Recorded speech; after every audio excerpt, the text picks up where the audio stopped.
Donc nous allons voir un cours d'histoire de l'économie, histoire des faits économiques, c'est ainsi qu'il s'intitule.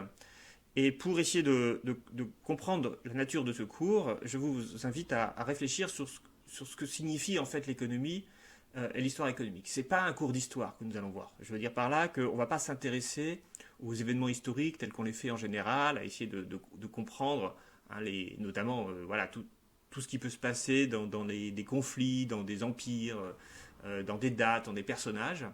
Ce qu'on va chercher à comprendre dans ce cours, c'est plutôt la manière dont les systèmes économiques évoluent, en essayant de comprendre comment cette évolution des systèmes économiques, eh bien, elle a entraîné des évolutions sociologiques, sociales, et comment est-ce qu'elle a entraîné aussi cette évolution des systèmes économiques, l'évolution globale de l'humanité. Finalement, si on veut comprendre l'histoire de l'humanité, eh bien, c'est intéressant de s'intéresser à ce qui permet à l'histoire de se produire, je vais y venir tout à l'heure, c'est-à-dire à la manière dont elle crée et répartit les richesses.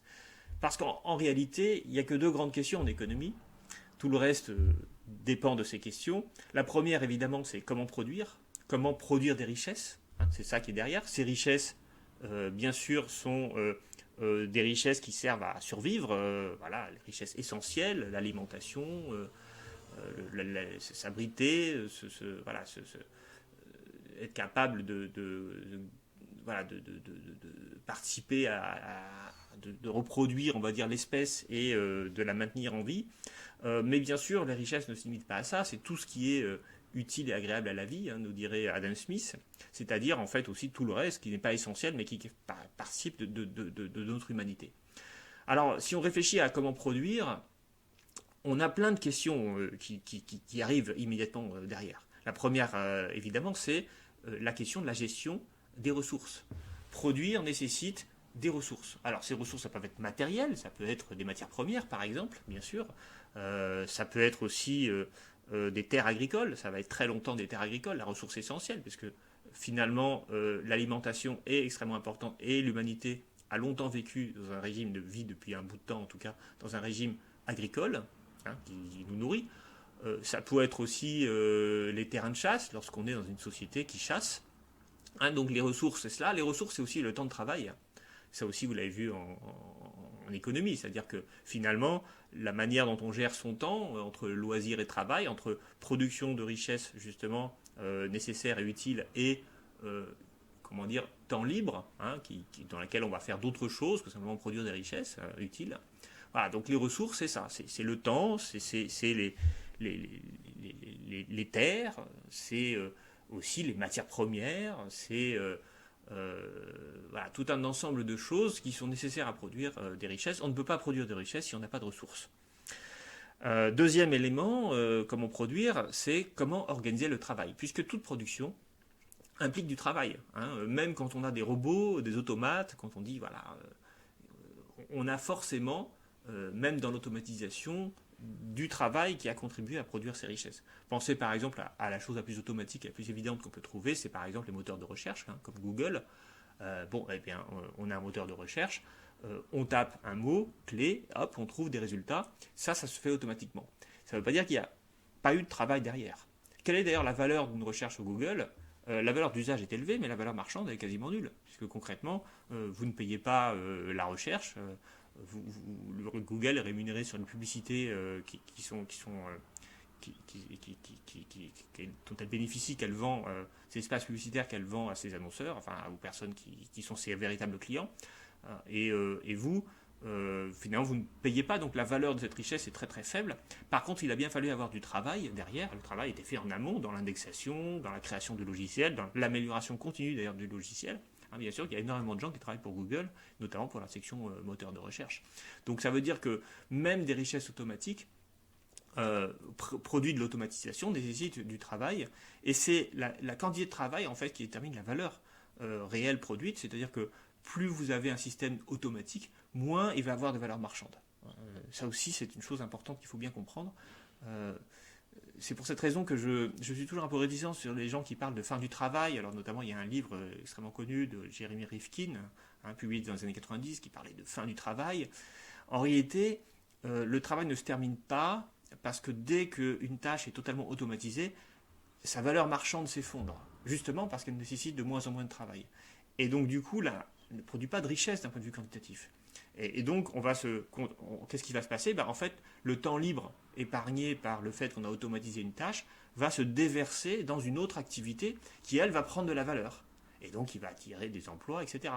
Par exemple, ce qui est de l'ordre du relationnel, c'est-à-dire accompagner les individus, les soigner, leur enseigner. Tout ça, c'est du temps qui n'est pas automatisable.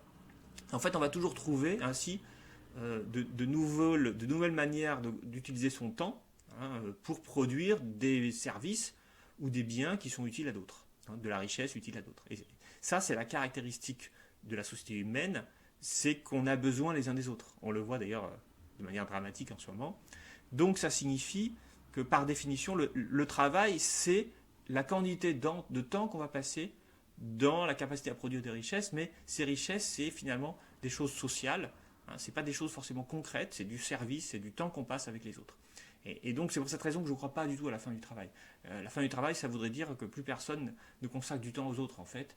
Dans un cadre, que ce soit dans un cadre de travail ou un cadre amical, l'intérêt du travail, c'est que quelque part, on a comment dire, on permet d'organiser un certain temps social, on va dire, de manière contrainte, hein. Ça évite que les choses soient totalement, par exemple, euh, l'enseignement ou l'éducation se fait dans plein de milieux. Elle se fait dans le milieu familial, de manière sans être rémunérée. Elle se fait aussi, bien sûr, dans le cadre de l'éducation nationale. Elle se fait dans d'autres cadres aussi, hein, le cadre du travail, etc. Donc on apprend grâce à cela. Ce qu'il faut bien comprendre, c'est que le temps consacré à l'éducation, il est pour partie non rémunéré et organisé de manière totalement libre, dans les familles par exemple, et il est en partie organisé de manière contrainte dans un cadre de production de richesse. Et ça, c'est les systèmes d'enseignement public ou privé d'ailleurs qui organisent ce temps-là. Et on va appeler du travail que l'une partie de ce temps, mais en fait c'est la partie absolument indispensable et nécessaire à la société. C'est la raison pour laquelle elle est contrainte en fait. Voilà. Donc tout ça pour dire que l'idée d'organiser du temps contraint est, de mon point de vue, consubstantielle à la société. Et ce temps contraint, il va être soit dans la production de biens matériels, de biens de subsistance, d'alimentaire, etc., soit aujourd'hui il est majoritairement constitué de services qu'on se rend les uns les autres. Enfin, les uns aux autres, plus précisément. Tout ça pour vous dire que je ne crois pas à la société post-travail. Je crois qu'on aura toujours besoin de ce temps contraint au service des uns des autres.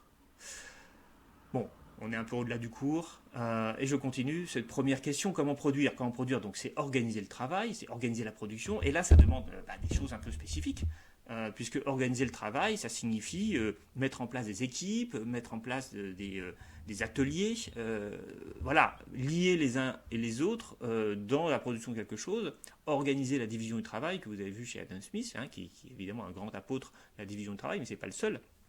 Ça implique la complémentarité, bien sûr, du travail.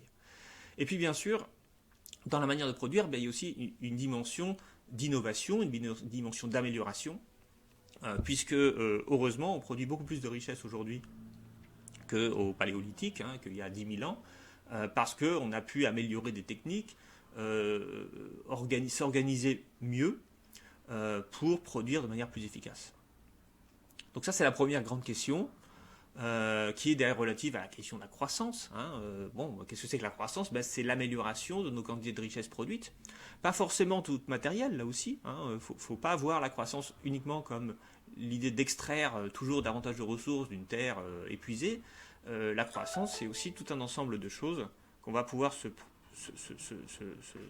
donner les uns aux autres en termes de temps, puisque c'est finalement toujours ça qui est au cœur. Deuxième grande question, qui est là la question la plus politique et une des questions les plus importantes de l'économie, puisque c'est elle qui va susciter des conflits, c'est la question du partage de la production. Alors bien sûr, le partage de la production, il se fait de manière politique, c'est-à-dire, on pourrait dire, de manière arbitraire. Et je pense que là, il faut bien comprendre que la question du partage, elle implique forcément, d'une part, des règles, c'est-à-dire, qui mérite quoi? Comment on fait pour savoir qui mérite quoi? Voilà, souvenez-vous, j'en ai déjà parlé dans le cours d'introduction à l'analyse économique. Ça dépend de quelle est la règle du mérite qu'on pose. Si on considère que être quelqu'un de méritant, c'est quelqu'un qui a, par exemple, une grande qualification. Voilà, on va dire, les diplômés, ils doivent être mieux rémunérés que les non diplômés. Si on dit quelqu'un de méritant, c'est quelqu'un qui fait un travail dangereux, alors là, on va peut-être mettre davantage de rémunération sur ceux qui prennent des risques, qui sont dans l'atelier, qui peuvent se faire couper une main, ou qui sont au front en tant que soldats ou des choses comme ça. Si on dit que ce qui mérite, c'est la valeur de ce qu'on a produit, alors là, on va tomber devant un problème qui est que personne ne travaille de manière totalement isolée. Donc comment fait-on? Alors par exemple, si dans le métier artistique, souvent on dit la valeur, c'est le nombre de gens qui sont prêts à payer. Typiquement, un auteur, il va être rémunéré en fonction du nombre de livres qu'il va vendre, un chanteur, le nombre de disques qu'il va vendre. Et donc là, on peut dire, tiens, il y a une règle de mérite a priori. Sauf qu'on sait bien que c'est pas forcément les meilleurs livres ou les meilleures chansons qui se vendent le plus, et que là, ça pose aussi d'autres questions. Est-ce que la qualité artistique est dépendante et la valeur en fait de ce qu'on a produit, est dépendante du nombre d'achats de ce produit. Vous voyez, tout ça, c'est des questions en fait qui sont très complexes. Et la question donc du partage de la richesse, en fait, ne peut pas être tranchée de manière objective. Je pense que c'est une illusion qu'on peut penser que pour partager correctement les richesses, il faudrait qu'on établisse des règles parfaites qui détermineraient qui a droit à quoi. En réalité, toute règle, elle est le produit d'une idéologie, d'une manière de penser, et donc est arbitraire. Et donc finalement, si à un moment donné, on va penser que la rémunération doit être de telle ou telle façon, eh bien c'est parce qu'en fait, on est le produit d'une façon de penser qui elle-même sert des intérêts. C'est-à-dire que, bien sûr, les plus diplômés, ils ont évidemment intérêt à dire que les personnes les plus diplômées doivent avoir la plus forte richesse. Ceux qui sont au contraire, par exemple, qui pensent que le patrimoine doit être rémunéré, eh bien finalement, donc quelque part, ça produit une forme de hiérarchie. Là aussi, ceux qui ont un gros patrimoine, qui ont le capital, vous voyez, c'est l'idée du risque ou de l'entrepreneur, voilà, qui produit des richesses. Bon, alors c'est pas illégitime en soi, mais ça veut dire que finalement, vous êtes entrepreneur, vous produisez des richesses, vous avez une entreprise, donc vous avez du capital, donc en fait vous avez du patrimoine, donc finalement on va dire que le patrimoine est un élément nécessaire à la rémunération. Bon, puis voilà, on peut inventer plein de règles comme ça qui déterminent on pourrait aussi faire comme en Union soviétique, dire finalement il n'y a pas de marché, il n'y a pas de réalité qui détermine la valeur des choses, donc tout est politique. Voilà, donc on détermine des critères de rémunération pour tel ou tel travail, mais là aussi qui peuvent forcément être toujours discutés, puisque si on n'a pas d'évaluation marchande de la valeur des choses, alors forcément tout devient de fait tout politique. Alors voilà, tout ça pour dire que une répartition de la richesse, c'est toujours un peu arbitraire, c'est toujours le produit de règles qui sont définies de manière un peu arbitraire par rapport à des conventions, par rapport à des idéologies. Et bien sûr que derrière cela, il va y avoir une hiérarchie. Mais en fait, la hiérarchie sociale, elle est à la fois en amont et en aval. Je m'explique. Quand vous avez une société hiérarchisée, vous avez des gens qui ont le discours a plus de poids. Hein. Si Macron dit quelque chose, ça a plus de poids que si moi ou vous on le dit. Hein. Imaginez, Macron dise, eh bien, il faut que chaque étudiant puisse venir à la fac, au moins un jour par semaine. Évidemment, il a dit ça la semaine dernière. Ça a créé évidemment beaucoup de problèmes parce que organiser un tel truc devient impossible. Bon, si vous le dites ou moi je le dis, ça n'a pas beaucoup d'effet, alors que si lui le dit, ça a de l'effet. Donc, tout ça pour vous dire que la hiérarchie, une société est forcément hiérarchisée. Et donc, il y a des gens qui, quand ils disent des choses ou quand ils pensent des choses, ça va avoir une implication beaucoup plus importante que d'autres personnes qui disent ou qui pensent des choses. Tout ça pour vous dire que lorsqu'il s'agit de répartir des richesses, si Emmanuel Macron dit, on va supprimer des impôts ou on va organiser autrement la charge fiscale, eh bien ça va avoir une implication directe sur la répartition des richesses. Ça, c'est l'amont, le côté amont. Hein, les gens ne sont pas à égalité dans une société. Certains ont le pouvoir de modifier la répartition des richesses. D'autres, comme vous et moi, on n'a pas beaucoup de pouvoir à ce niveau-là. Et puis, ensuite, une fois qu'on a réparti les richesses, on va donc donner plus à certains et moins à d'autres. Forcément, c'est le principe de la répartition. Et là, on va créer une hiérarchie. Donc, il y a une deuxième hiérarchie ici, qui est la hiérarchie aval. C'est-à-dire, quelqu'un qui gagne 10 fois plus que l'autre, quelque part, il est plus puissant dans la société, puisqu'il pourra davantage utiliser cet argent et donc, quelque part, susciter la production. Hein. Dépenser de l'argent, c'est avoir un pouvoir économique. Et donc, ça veut dire quoi ? Ça veut dire que la hiérarchie politique détermine une hiérarchie économique Voilà. Mais il faut bien comprendre que la hiérarchie économique va elle-même construire une hiérarchie politique et sociale. Donc on a bien un système dans la répartition des richesses qui fait que ceux qui ont plus de pouvoir vont accaparer plus de richesses au final, et ceux qui accaparent plus de richesses vont pouvoir avoir plus de pouvoir politique. Donc on a bien une concomitance finalement entre le pouvoir politique de décider de la répartition et les conséquences de la répartition qui vont de fait engendrer des pouvoirs économiques qui sont traduits très souvent dans les pouvoirs politiques. Partager les richesses, c'est donc construire un arbitrage social, une convention sociale qui va dire qui a le droit à quoi. Et ça, c'est le fruit de toutes les sociétés. Alors, peut-on envisager toutes sortes de partages? A priori, oui, il n'y a pas de limite sur les partages, puisqu'il n'y a pas de partage vrai par nature. Il n'y a pas de règle universellement acceptée de partage. On est toujours là en train de se dire qui a le droit à quoi. C'est donc des valeurs morales et des hiérarchies politiques qui se perpétuent. Seulement, il y a quand même une limite au partage, c'est la question de la survie du système économique. Si on partage de manière beaucoup trop inégalitaire les richesses, et que à la fin on se retrouve avec des personnes qui ne peuvent plus travailler et produire les richesses, imaginez vous avez un système par exemple esclavagiste, on comprend bien qu'un système esclavagiste ne peut pas être vraiment un système égalitaire. Néanmoins, si vous ne donnez pas à vos esclaves un minimum de quoi survivre, de quoi se loger, de quoi aussi avoir du temps de repos, parce qu'un esclave ne peut pas travailler comme tout le monde d'ailleurs, trop. Si vous n'arrivez pas d'ailleurs à motiver un peu votre esclave, parce que s'il n'est pas motivé, il ne va pas être efficace à son travail, il va faire semblant de travailler, eh bien votre système économique, il est bancal, il ne fonctionne pas. D'ailleurs, les historiens qui ont réfléchi sur les modalités de travail dans l'esclavage et dans certains systèmes salariaux, en fin de compte, les ouvriers les moins qualifiés dans les systèmes économiques capitalistes ne sont pas toujours mieux payés que les esclaves.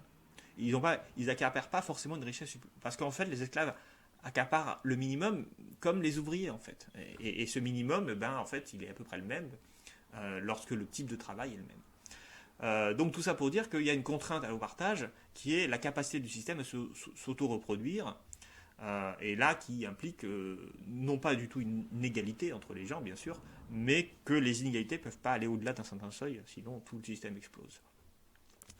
Alors bien sûr, le comment produire et le comment partager sont bien sûr liés. Concrètement, comment produire, ça veut dire quel type de travailleurs on va avoir. Est-ce qu'on va avoir des salariés, des esclaves? Est-ce qu'on va avoir le modalité du servage? Alors je vais y revenir un peu sur chacun de ces termes parce qu'ils sont en rouge et puis que je pense qu'il faut qu'on soit d'accord sur le sens de ces termes. Globalement, la nature du rapport au travail est clairement le produit d'une hiérarchie, et cette hiérarchie va, comme je l'ai dit tout à l'heure, impliquer une forme de partage spécifique. On ne peut pas avoir à la fois une société d'esclaves et en même temps dire tiens, je veux un partage égalitaire. Parce que par définition, par nature, j'ai envie de dire, l'esclavage ne peut pas être égalitaire. Et on pourrait dire aussi la même chose du salariat. Le salariat est une relation de domination, de dominé à dominant. Revenons sur chacun des termes pour essayer de le comprendre. L'esclavage, c'est finalement le mode de production antique, c'est la manière dont on produisait dans l'Antiquité. Alors là aussi, attention aux manières un peu simplistes de voir l'esclavage. L'esclavage n'a pas toujours existé, ou en tout cas n'a pas toujours été la manière la plus commune de travailler.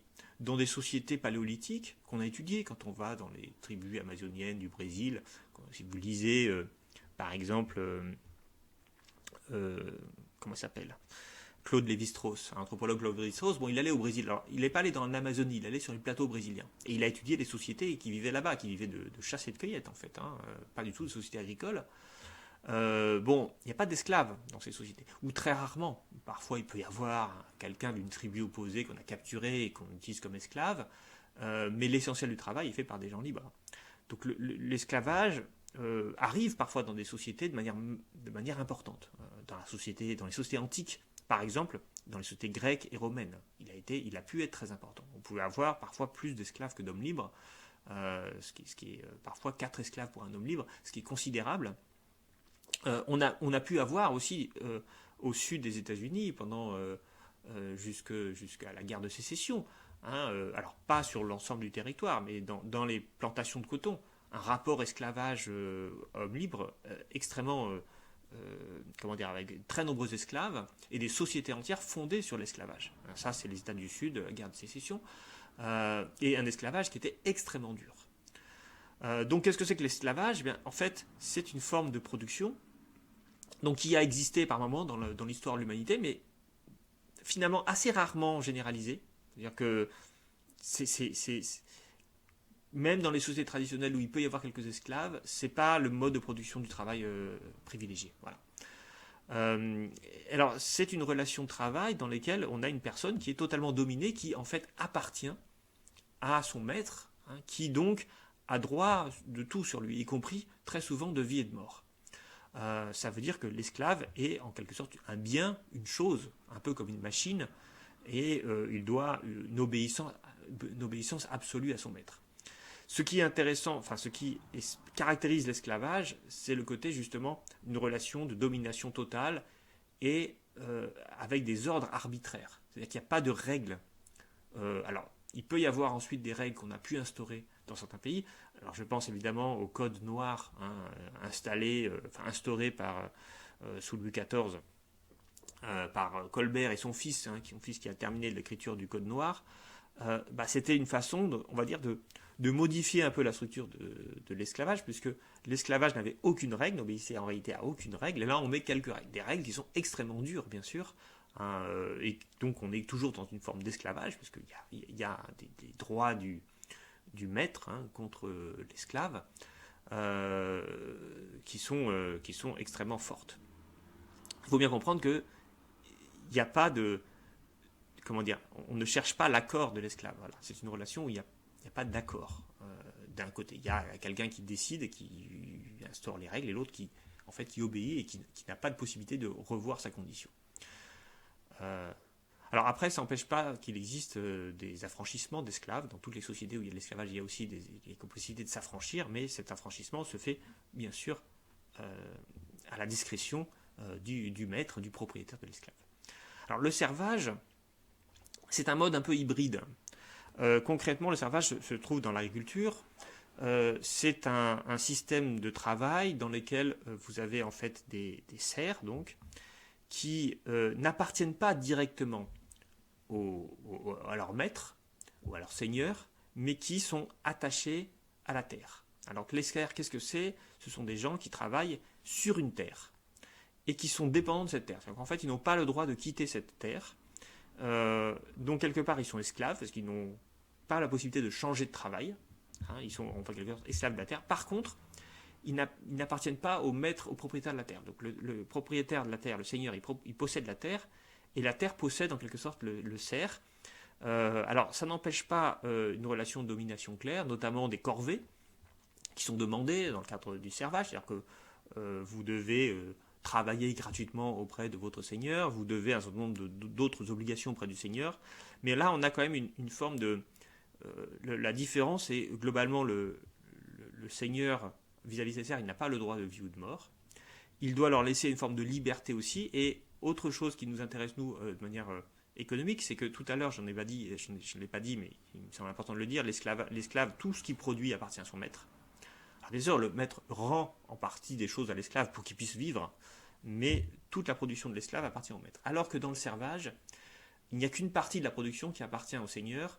On a une taxe en quelque sorte, de 10%, de 15%, de 20%, enfin bref, la taille, qui est une proportion de la récolte qui est accaparée par le propriétaire de la terre, mais le reste appartient en propre au serf. Donc le serf, il peut avoir une propriété réelle, reconnue, et tout ce qu'il produit n'appartient pas forcément à son seigneur. Et puis le salariat, c'est aussi une relation de travail, c'est aussi une relation de domination.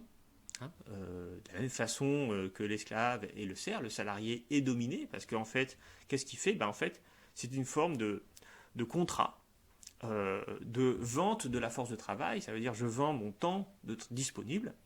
Mon patron, il peut faire de moi tout un ensemble de choses, mais à la différence de l'esclave et du serf, premièrement, il y a un contrat de travail qui indique la nature du travail, de la tâche qu'on fait, c'est-à-dire que concrètement, ça, pensez bien à ça, quand vous serez salarié, votre patron ne peut pas vous demander de faire des choses qui ne sont pas prévues dans votre fiche de poste. C'est-à-dire qu'en gros, vous avez une fiche de poste et voilà, vous avez un ensemble de tâches que vous devez faire, mais bien sûr, ce qui n'est pas prévu dans les tâches pour lesquelles vous êtes embauché, vous pouvez les refuser.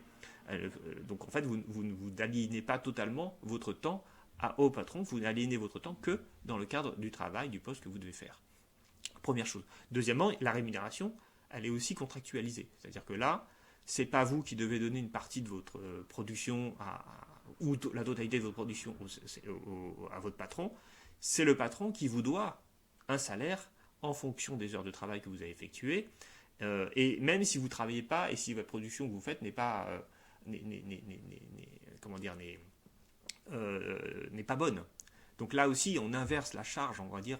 C'est-à-dire que c'est pas le seigneur qui prélève ce qu'il veut de votre production, c'est, quelle que soit la nature de votre production, il vous doit un salaire à la fin du mois.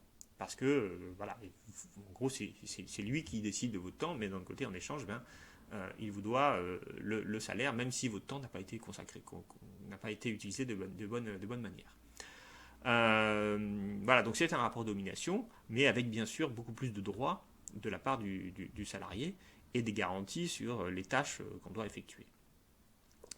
Bon, alors on voit bien que globalement, dans le rapport au travail, on a donc ces trois formes de rapports qui sont les rapports les majoritaires. Bien sûr, on peut aussi travailler de manière indépendante, etc. Mais aussi, il y a d'autres hiérarchies qui s'installent à ce moment-là. Mais je ne vais pas en parler. Ce qu'il faut bien comprendre, c'est que en fonction de la nature du rapport que vous avez avec votre employeur et votre patron, votre maître, etc., eh bien, vous allez avoir un système de répartition qui ne sera pas forcément le même. Même si les résultats peuvent parfois être le même. C'est-à-dire que typiquement, je vous dis, un ouvrier au début du XIXe siècle n'est pas sûr qu'il touchait beaucoup plus de richesse qu'un esclave par exemple aux États-Unis. Concrètement, le niveau de vie des ouvriers au début du XIXe siècle était extrêmement faible. Et à mon avis, certains esclaves domestiques du sud des États-Unis pouvaient en fait gagner davantage de richesse ou récupérer une partie plus importante de richesse que l'ouvrier dans une usine de textile du début du XIXe siècle. Mais il n'empêche que le système de l'esclavage est évidemment beaucoup plus, c'est une domination beaucoup plus violente et extrêmement rabaissante pour la personne qui en est la victime, bien sûr, que le salariat. En passant, ça explique aussi que le salarié, il n'appartient pas aussi à tout son temps à son patron. Il a aussi du temps libre qui est garanti aussi par le contrat de travail, ce qui veut dire que si le patron vous appelle dimanche, vous n'êtes pas en service, eh bien, vous n'avez pas à répondre à son appel. Voilà, les heures de travail, les heures de loisirs, de temps libre sont très précisément là aussi spécifiées dans le contrat. Bref, tout ça pour vous dire que toute cette organisation de la production de richesses doit être un peu cohérent. Et cette cohérence, c'est ce qu'on appelle le système économique. Qu'est-ce que je veux dire par là ? Je veux dire que la manière dont vous organisez le travail, dont vous organisez la production, va déterminer en grande partie la manière dont vous allez la répartir. Et c'est cette cohérence qui va créer un système économique. Alors, quand on regarde l'histoire, qu'est-ce qu'on constate ? On constate que les sociétés sont devenues plus riches globalement, qu'aujourd'hui, on bénéficie de bien davantage de richesses, on est mieux nourri, on est mieux logé, on est mieux habillé, ne serait-ce que pour ici les richesses fondamentales. On a aussi tout un ensemble de richesses autres qu'un homme du paléolithique ne pourrait évidemment pas s'imaginer, l'ordinateur, la télé, l'enseignement de l'économie, des choses comme ça. Globalement, plus on ajoute des formes de richesse nouvelles, plus la société devient complexe et riche. Alors, une chose qu'il faut comprendre, c'est qu'il y a une relation stricte entre la quantité de richesse produite et la complexité de la société. Quand vous avez une société très peu efficace, par exemple les sociétés du paléolithique. Alors le paléolithique, c'est un mot en rouge, je pense qu'il faut le définir. Le paléolithique, ça veut dire l'ère de l'ancienne pierre. Voilà, c'est une ère de l'ancienne pierre. Alors qu'est-ce que ça veut dire ? Paléo, c'est ancien, et lithique, ça émane de pierre. Alors qu'est-ce que ça veut dire ? Ça veut dire, en fait, ça recouvre les sociétés où globalement, sociétés de pierre taillée, où globalement la pierre c'est l'outil de référence, mais un outil qui va être produit en masse en fait, pour les besoins de la chasse, essentiellement. Donc vous avez beaucoup de pierres, de silex, produits pour faire à la pointe des flèches, des lances, etc. Parce que vous avez une société de chasseurs, et que les chasseurs, eh bien, ils ont besoin de beaucoup de pierres. Donc voilà, vous allez produire une quantité énorme de pierres. Donc en fait, quand on parle de société paléolithique, en réalité, c'est une manière non pas de parler des modes de production de la pierre, mais c'est une manière de parler de l'activité essentielle économique qui est la chasse. Voilà. Alors ces sociétés du paléolithique, c'est des nomades, très souvent, parce que là aussi, quand on chasse, on suit un peu les troupeaux. Hein, donc du coup, voilà, on a... Puis quand on va dire, il y a deux choses. Il y a le fait qu'il faut suivre les mouvements des troupeaux qu'on va chasser, donc il faut qu'on se déplace. Et puis il y a aussi le fait que quand on a, on va dire, cueilli et chassé tout ce qu'il y a autour de chez soi, bah, il n'y a plus rien, donc il faut qu'on aille trouver ailleurs d'autres terrains de chasse et de cueillette. C'est aussi les osidés qui cueillent beaucoup, bien sûr, parce que ne mangent pas que de la viande. Hein. L'homme est omnivore, il a aussi besoin de tout un ensemble de fruits, de baies, de je ne sais quoi, en fait. Hein. La cueillette, ça pourrait être plein de choses. Donc aujourd'hui, d'ailleurs, on ne s'imaginerait pas tout ce qu'on peut trouver à manger dans une forêt, par exemple. Ces sociétés mobiles, donc comme elles sont mobiles, elles ne peuvent pas accumuler beaucoup de richesses, elles ne peuvent pas construire des maisons en pierre, des choses comme ça. Alors parfois, elles peuvent avoir, on l'a vu d'ailleurs, des gravures rupestres, des endroits où elles reviennent. On peut avoir les premières villes sont en fait constituées autour de temples. Hein, c'est-à-dire qu'on se déplace, mais il y a des points de repère. Voilà, on peut revenir à certains endroits régulièrement. Donc ça ne veut pas dire qu'il n'y a rien du tout, mais vous comprenez bien que quand vous passez votre temps à vous déplacer, vous n'allez pas construire des maisons en pierre, bien sûr, ou même des maisons un peu compliquées en bois. Alors vous pouvez parfois, mais de manière ponctuelle. Et de la même façon, vous n'allez pas accumuler beaucoup de richesses physiquement, parce que il va falloir le transporter après, et tout cela est plus compliqué. Alors pensez par exemple aux sociétés paléolithiques, pensez aux Indiens. Alors certains tribus d'Indiens, voilà, telles qu'on se représente avec les tipis. Bon, bah, qu'est-ce que c'est un tipi? Bah, c'est une tente en fait, c'est-à-dire c'est une maison mobile qu'on peut déplacer au fur et à mesure qu'on va chasser en différents endroits. Et bien sûr, voilà. Alors tous les Indiens d'Amérique du Nord n'étaient pas chasseurs-cueilleurs, hein, mais certains l'étaient. Ça veut dire aussi que quand on ne veut pas produire beaucoup de richesses, on ne va pas beaucoup en accumuler. Enfin, quand on ne peut pas beaucoup en accumuler, on ne va pas beaucoup en produire, plus précisément. Et donc, en fait, on ne travaille pas beaucoup. Là aussi, j'y reviendrai, mais le temps de travail annuel des sociétés paléolithiques est en fait très faible. Alors ça aussi, vous pouvez lire Claude Lévi-Strauss. En fait, les gens s'ennuient beaucoup, en fait, hein, dans ces sociétés-là. Alors bien sûr, alors, du coup, ils font d'autres choses, ils se racontent des histoires, j'imagine, ils ont des relations sociales complexes. Hein, parce que plus on s'ennuie, plus on crée des relations sociales complexes avec les autres. Voilà, ce qui est une autre forme de richesse, quelque part, mais une richesse qu'on peut amener avec soi, bien sûr, qui ne nécessite pas des transports physiques. Bon, dans ces sociétés-là, la question, beaucoup, du coup, c'est la survie des gens. Donc, les règles de répartition de la richesse sont en fait assez simples. On est obligé d'avoir des sociétés assez égalitaires. Karl Marx parlait de communisme primitif. Il disait, en gros, ces sociétés-là, elles sont forcément communistes, elles partagent un peu tout à égalité, parce que d'abord, elles produisent collectivement, et puis parce qu'il en va de la survie de la société. Tant qu'on ne dégage pas un surplus important, c'est-à-dire qu'est-ce que c'est qu'un surplus important? C'est plus que ce qu'il faut pour vivre, et donc ce plus, il va falloir se le répartir. Lorsque on n'a pas dégagé de surplus, on ne parvient pas parce qu'on n'est pas assez efficace à dégager de surplus, ou parce qu'on ne peut pas s'encombrer d'un surplus qu'on ne va pas pouvoir transporter, alors mécaniquement, on a une société assez égalitaire. Donc on peut dire que les sociétés du paléolithique sont relativement égalitaires, ce qui ne veut pas dire qu'il n'y a pas des personnalités, des chefs, des chamans, des gens qui ont plus d'influence que les autres, mais ça veut dire quand même que du point de vue strictement économique, voilà, les gens, ils ont globalement de quoi se nourrir, se loger à peu près bien, ou à moitié, et se vêtir, et puis c'est tout.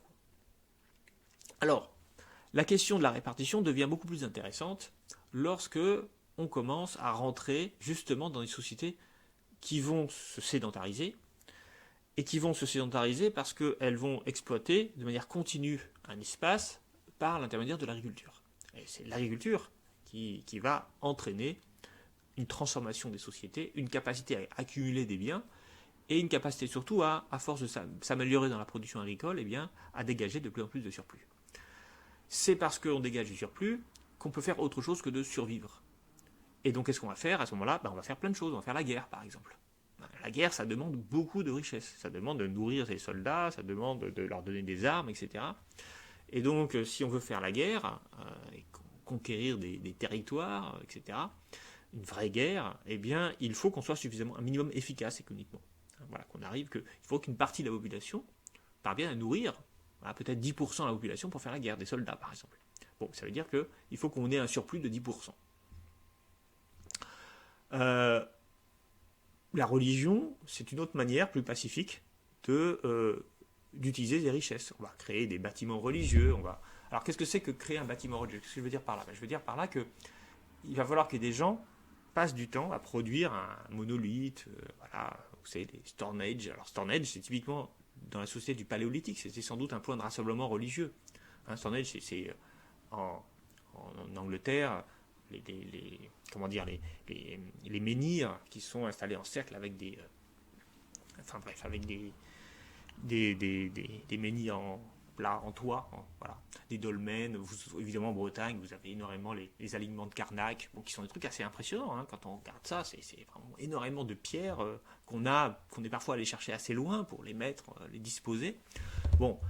Ça, si on a pu faire ça, c'est parce qu'on a pu avoir des gens suffisamment bien nourris pour le faire, et donc il fallait bien avoir du surplus.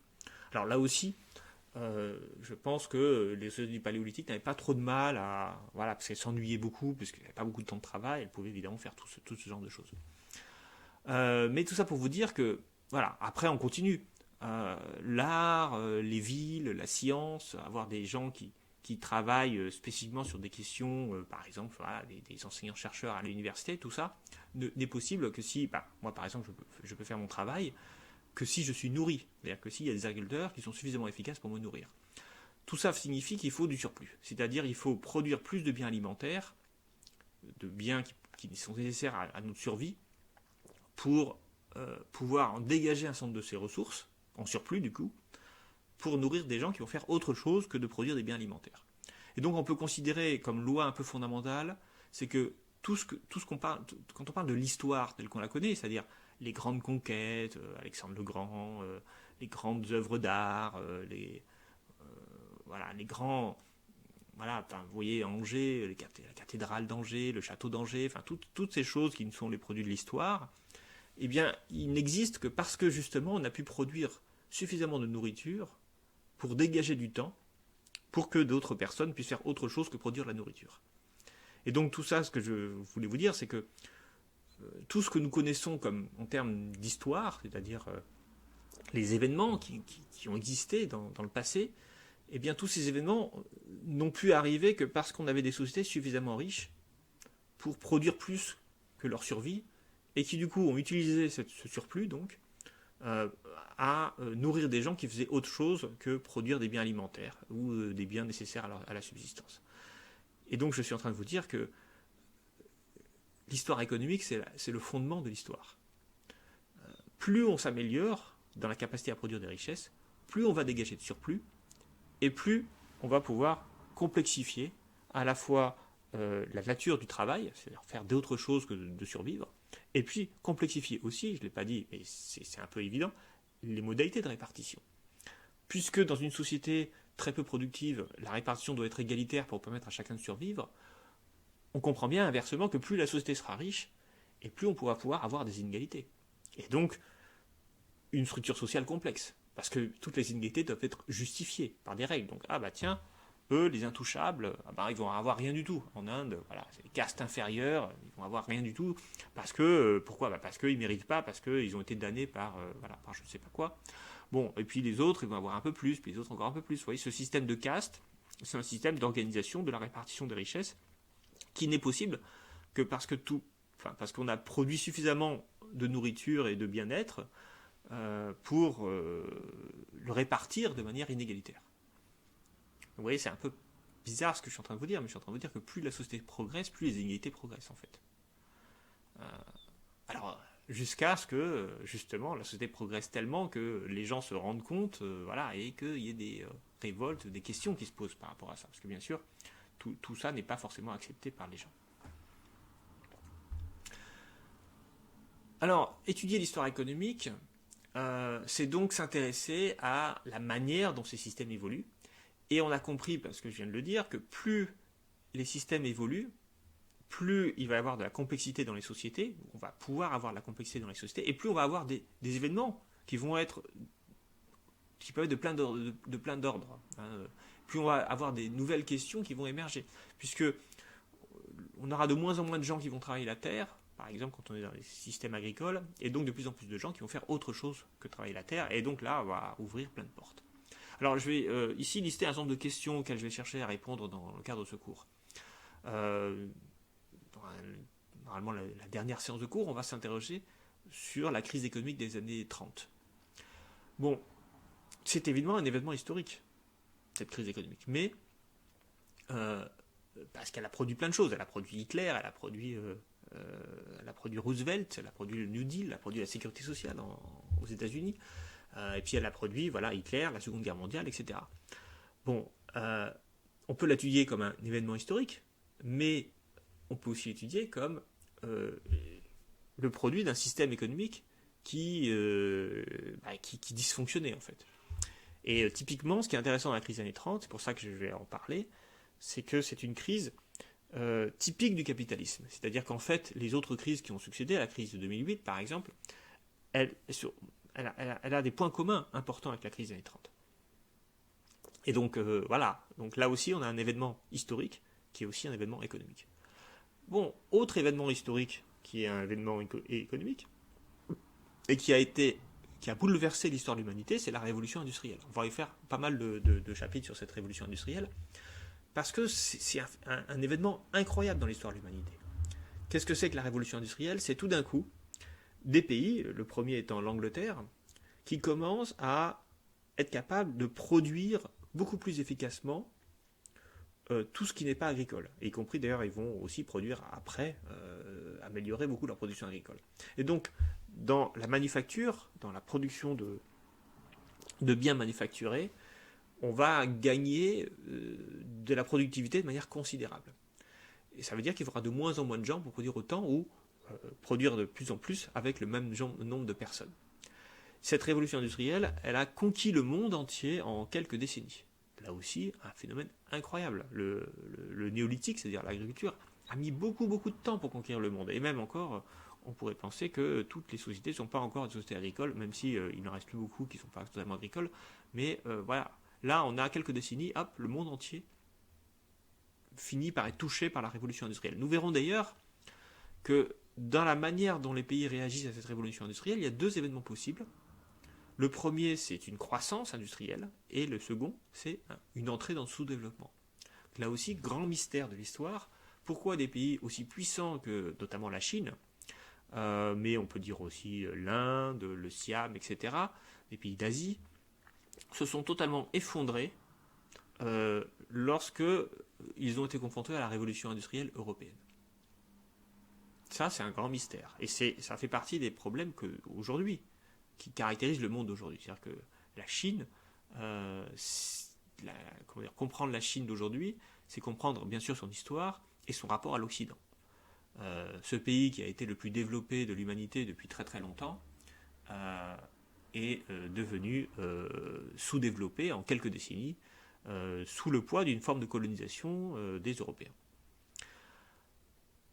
Quatrième grande question, qu'on abordera un peu, vous verrez. Là aussi, un événement absolument fantastique de l'histoire de l'humanité, c'est la question des 30 Glorieuses. Alors, je sais que beaucoup de gens, là, c'est un événement très proche de nous, donc quelque part, il y a beaucoup de gens, notamment des personnes plus âgées, qui ont vécu cette période-là, et pour qui les 30 Glorieuses, c'est la normalité, pour qui on vit en crise depuis les années 80 ou 70. Avant, on était dans une période normale. En réalité, quand on regarde l'histoire économique, en fait, c'est les 30 Glorieuses qui sont totalement anormales.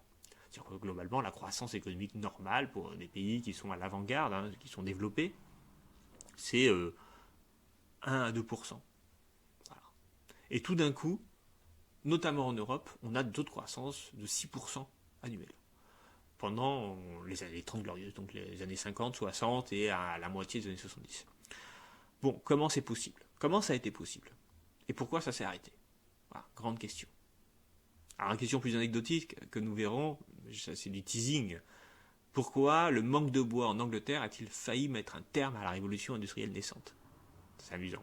En fait, la révolution industrielle, une fois qu'elle a été enclenchée, elle s'est propagée dans le monde entier de manière extrêmement rapide, avec des effets de sous-développement et de développement.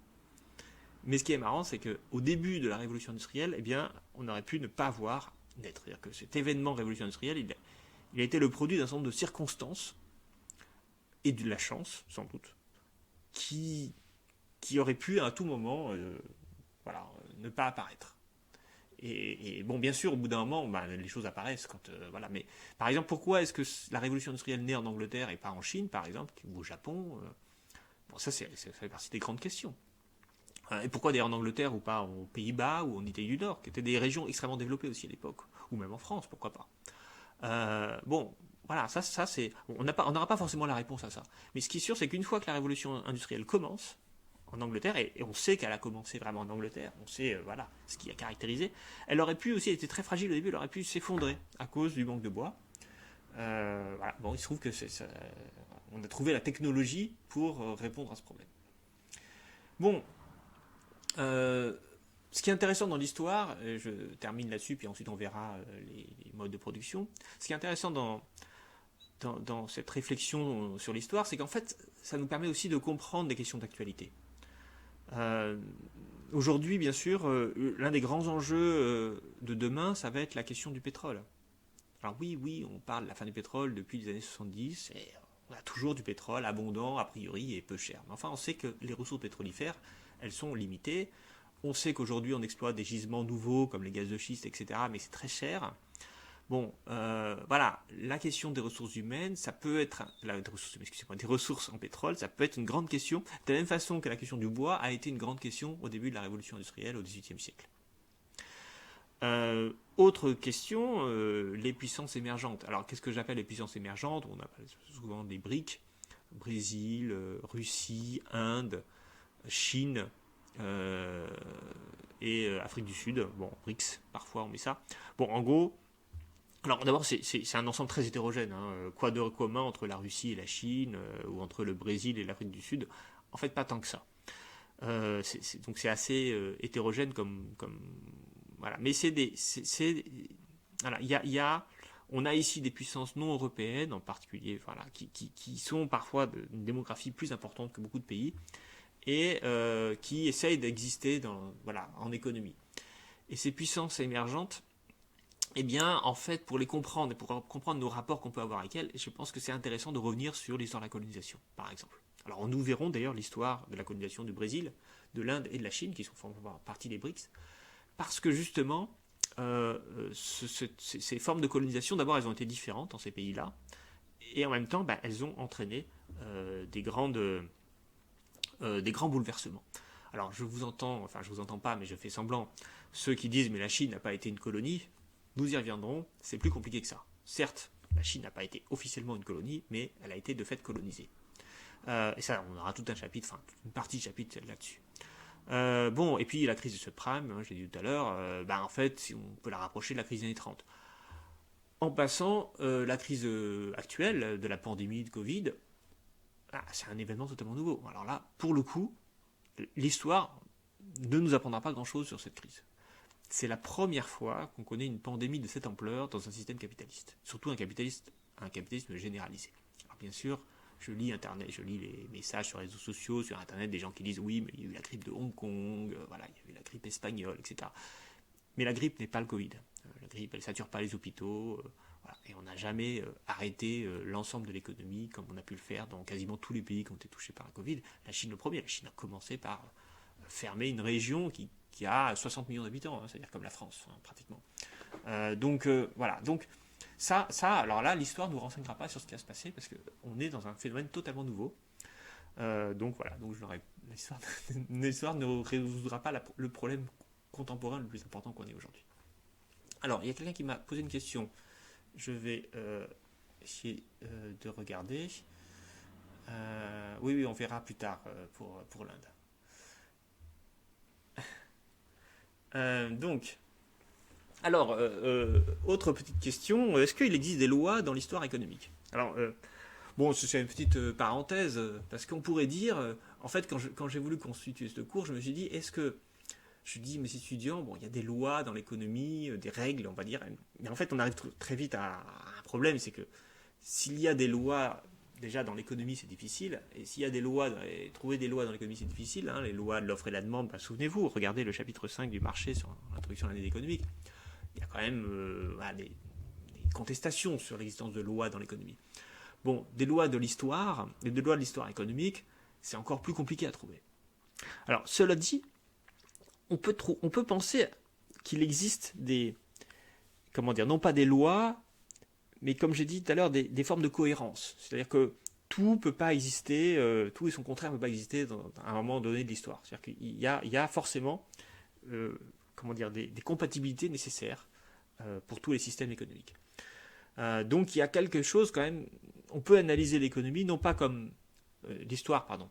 On peut analyser l'histoire économique non pas comme un système qui suit des lois prédécrites. Alors, quand on pense qu'il existe des lois dans l'économie, dans l'histoire, excusez-moi, décidément, quand on pense qu'il existe des lois dans l'histoire, on adopte une pensée dite déterministe. Alors, il n'est pas marqué ici, mais je vous demande de le noter parce que c'est un mot intéressant et important. Le déterminisme, c'est l'idée que, voilà, si on a les conditions telles et telles, eh bien, on va aller forcément vers une conclusion.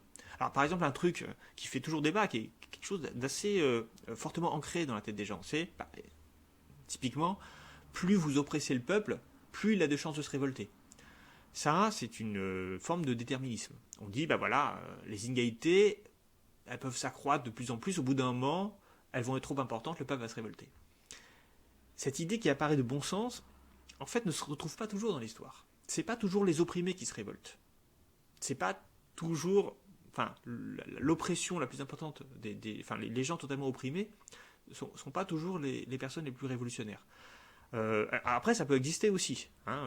Bon, Toussaint l'ouverture en Haïti, c'est l'esclave noir, enfin l'ancien esclave noir qui se révolte. Voilà, ça existe. Hein, des révoltes d'esclaves, et y compris des révoltes d'esclaves victorieuses. Mais parfois, les révolutions ne se font pas par les personnes les plus opprimées. Parfois, c'est des catégories intermédiaires qui font la révolution. Typiquement, en 1789, c'est le peuple de Paris qui crée la révolution. Ce n'est pas les pauvres paysans du Limousin qui créent la Révolution française.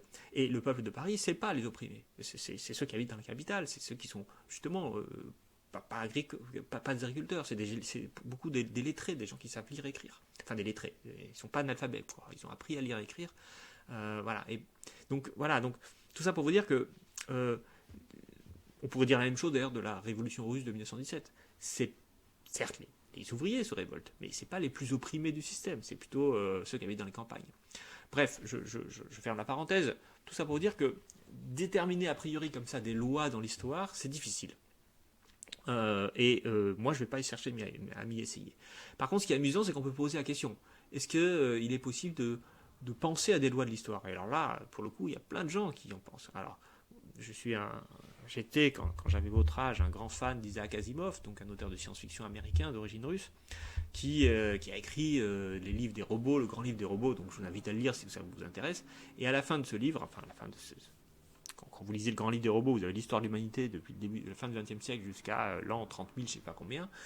Et dedans, à la fin, donc dans l'an 30 000, je ne sais pas combien, il y a ce qu'il appelle le cycle de fondation, dans lequel il invente la psychohistoire. L'idée que les grandes évolutions des sociétés peuvent être prévues de la même façon qu'on peut prévoir les systèmes mécaniques, parce que simplement ils considèrent que les individus, certes, ont tous une liberté, une grande capacité d'autonomie, de comportement autonome, mais en même temps, les statistiques et les masses font que globalement, voilà, l'ensemble, si les individus n'est pas prévisible, le comportement individuel n'est pas prévisible, le comportement social, collectif, lui, il l'est.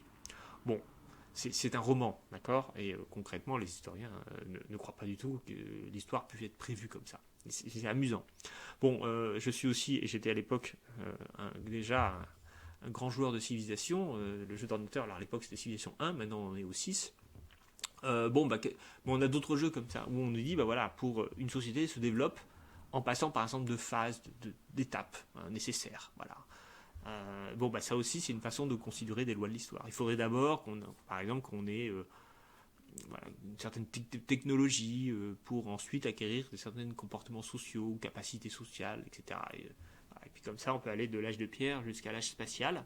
C'est un peu le thème de ce jeu. Bon, évidemment, là aussi, c'est un jeu d'ordinateur et ça n'a pas vocation à être une réflexion scientifique.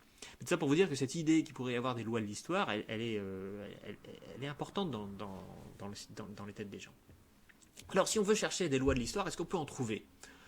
Alors, je vais pas, je vais pas ici donner une réponse à cette question, mais ce que je voulais souligner, c'est que sans même chercher des lois de l'histoire, on peut déjà regarder que l'histoire de l'humanité, elle se construit selon quand même quelques phases assez explicites, enfin assez faciles à identifier.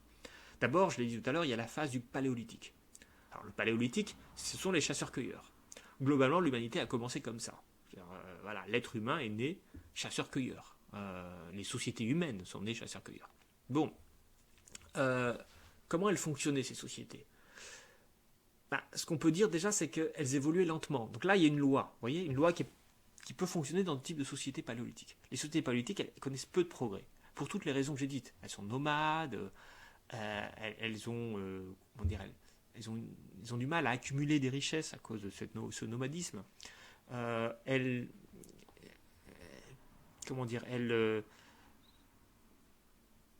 innovent, mais elles innovent lentement. Et ce sont des sociétés aussi qui sont réduites en taille. C'est-à-dire que globalement, au paléolithique, voilà, les gens qui se déplacent entre eux sont quelques dizaines, quelques centaines de personnes. On n'a pas des sociétés qui dépassent ce monde-là. Alors parfois, bien sûr, les tribus discutent, se rejoignent, mais quelque part, dès qu'on a une société trop importante, eh bien, en fait, elle ne peut pas fonctionner sur la chasse et la cueillette. Donc, évidemment, cela limite la capacité d'innovation, de créativité, dans une société où il n'y a pas beaucoup de personnes. Donc on a des sociétés qui se reproduisent quasiment à l'identique. Alors, il y a quand même des innovations du paléolithique. Une des plus grandes innovations à la fin du paléolithique, c'est l'arc. L'arc, c'est une grande invention du paléolithique. Je vous ai marqué ici l'art rupestre. Alors là, qui va apparaître dans différents endroits, mais globalement, c'est vrai que voilà, les peintures rupestres sont aussi quelque chose qui apparaît à un moment dans l'histoire de l'humanité. Alors, le livre j'ai oublié son nom. Attendez, je vais vous le montrer. Sapiens, voilà. Yuval Noah Harari. Ok.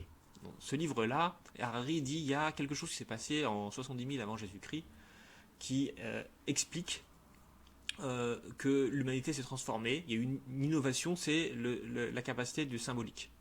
Pour lui, c'était l'innovation la plus importante du paléolithique. Bon, c'est une théorie contestée, mais extrêmement intéressante. Je vous invite d'ailleurs à lire ce livre, parce qu'il est très facile à lire et absolument passionnant.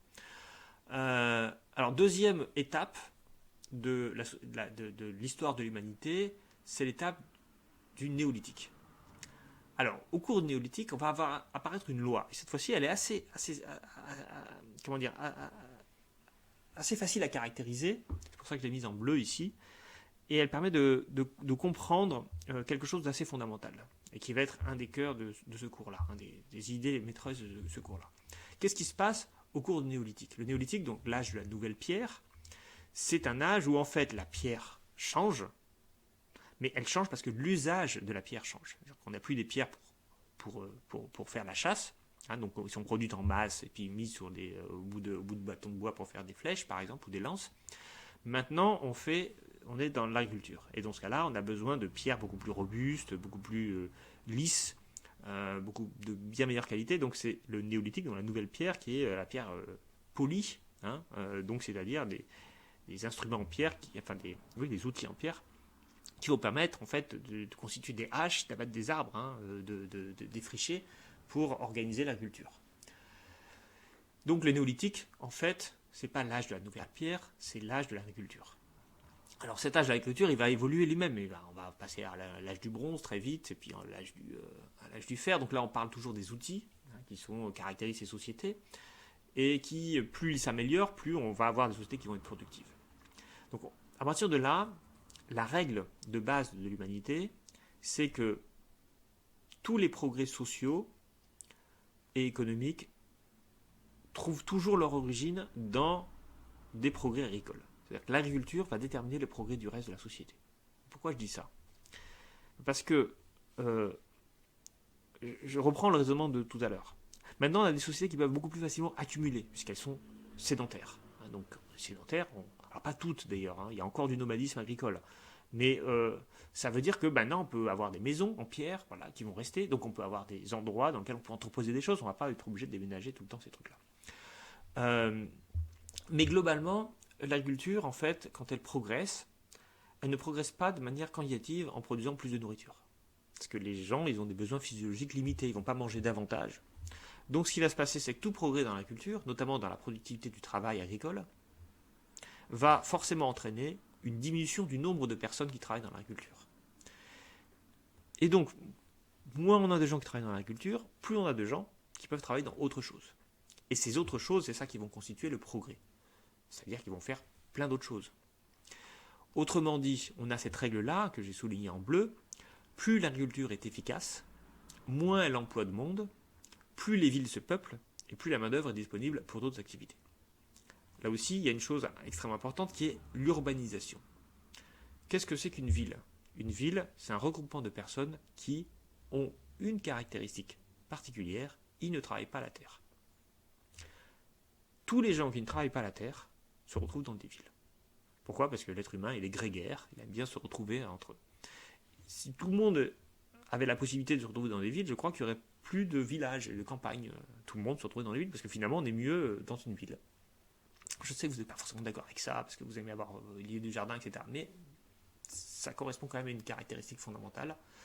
Et donc, parce qu'on a besoin des êtres sociaux, et donc ce qui fait que les gens vivent dans la campagne, c'est en fait qu'ils doivent travailler la terre. Donc, quand on dégage de la main-d'œuvre de l'agriculture, eh bien, cette main-d'œuvre, où elle se retrouve dans les villes. Là, elle peut travailler autre chose que la terre. Et en fait, tous les emplois hors de l'agriculture sont plus efficaces dans les villes, très souvent. Aujourd'hui, pensez que si les gens vivent à la campagne, c'est parce qu'ils ont des voitures qui peuvent se déplacer. Sinon, ils ne vivraient pas dans la campagne, en fait. Ça aussi, c'est une chose dont il faut bien avoir conscience. Et donc, ces autres activités, ces activités hors agricoles, eh bien, c'est elles qui vont déterminer les progrès.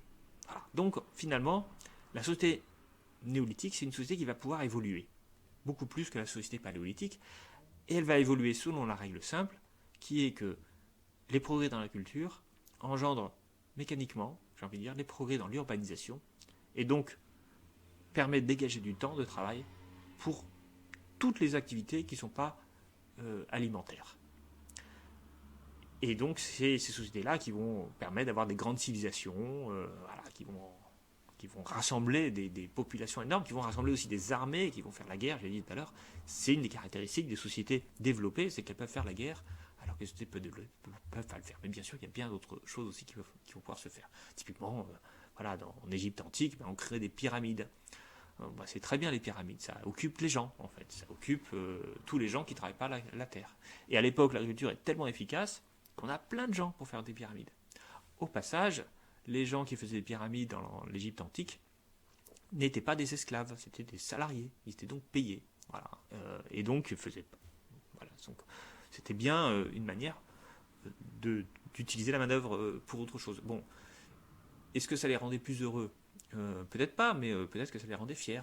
Voilà. Et puis, la société était fonctionnée comme ça. Puis il n'y a pas que ça, bien sûr. Il y a aussi des arts, il y a aussi plein d'autres choses qui pouvaient être faites dans la société de l'Égypte antique. Bon, ça c'est la deuxième phase. Et puis il y a une troisième phase. Et cette phase, là aussi, elle correspond à une autre grande transformation de l'humanité. C'est l'industrialisation. D'abord de l'Angleterre, puis de l'Europe, puis du monde entier. Et alors là, il apparaît d'autres lois. C'est-à-dire que maintenant, c'est plus l'agriculture qui va être moteur de la transformation des sociétés, c'est en fait la croissance, mais en fait cette croissance elle apparaît maintenant comme à peu près illimitée au moment de la phase de l'industrialisation. Donc en fait ce qui va caractériser la phase de l'industrialisation, c'est le fait que l'évolution des sociétés devient quasiment indépendante des contraintes des ressources primaires. L'agriculture connaît des rendements extraordinairement élevés. l'emploi dans l'agriculture s'effondre. On n'a plus besoin quasiment d'agriculteurs. Un même agriculteur peut nourrir 100 personnes, là où auparavant un agriculteur pouvait nourrir une personne et demie. Donc vous voyez les progrès considérables. Donc du coup on se retrouve avec plein de gens qui vont s'organiser totalement différemment. Et donc l'évolution économique n'est plus dépendante de l'agriculture et de ses progrès, même si de fait les progrès vont continuer d'exister. Les modes de production, de contrôle, donc la manière de produire et de contrôler la production, de répartir la richesse, va ouvrir des façons de faire totalement différentes. C'est pas pour rien que c'est au moment de l'industrialisation qu'on va voir apparaître les idéologies. Voilà, on se dit tout est possible. On peut avoir des systèmes de sécurité sociale universels. On peut avoir, voilà, on apparaît comme, en fait, tout d'un coup, la société s'ouvre, les capacités, les potentiels de l'organisation humaine deviennent quasiment infinis. Qu'est-ce que j'ai marqué? L'évolution de l'économie contemporaine. Donc on est encore dans cette phase-là, bien que peut-être qu'elle s'achève, et là j'y reviendrai. L'évolution de l'économie contemporaine apparaît largement indépendante des contraintes de ressources primaires. Voilà.